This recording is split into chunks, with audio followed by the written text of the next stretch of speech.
kwafika izikhulu eziphethe amajele Imosikhala amabande nazi kamhlolo Kathi kasikwenzenja khona bazoboshwa yini abafana bakithi Izabafundi cha ngoba sinendle enkulu lapha phezulu ebuhlelo obusha sabafaka ke kuyo wayo bangena nabafundisi ababakithi umphathi wabo la sikhaqa amabande uthi Mhembe sizobonga la kuwe namaNazaretha akukhona into enkulu enisenzele yona sithi kwethuka nabafundisi senzeni besithi baba la masithume iphoyisa ekseni liyosibalela ibosha kulamajele amakhulu kowesivili kanjalo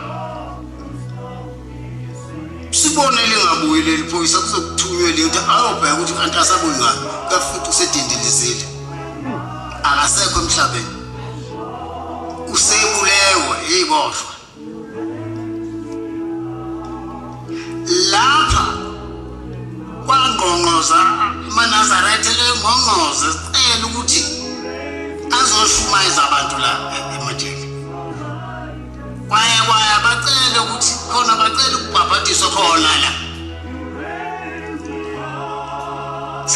saphika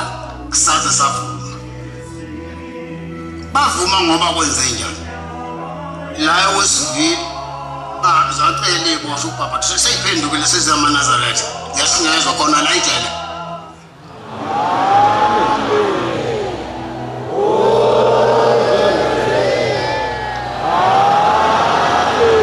omhlophe la wesivilo phethe leziboshwa wathi cha ufuna Mhembe naMnazaretha mina la akuzadumala iboshwa wabuya lo mfundisana nomthumeli wafike washo athi noma ucela nje siyosicela uNkulunkulu ukuthi asivulele singene lona ophethe iboshwa omhlophe wathi avuka emzini wakhe osewesivile hayi la enkantolo hayi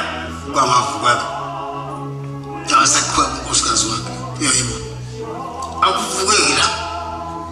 ngathi yazama la ebayi ngasukayi khona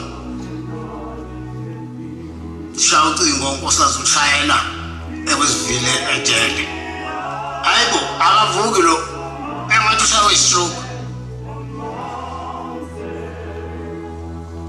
bathumela udokotela uthola utayikho bamambisa naseyibhedlela hayi base befaka omunye omhlophe kuleso sikhundla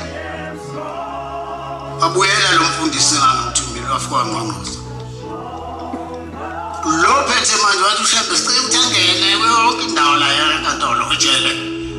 azobabhathisa abantu ayibonge kwase kuleso parliament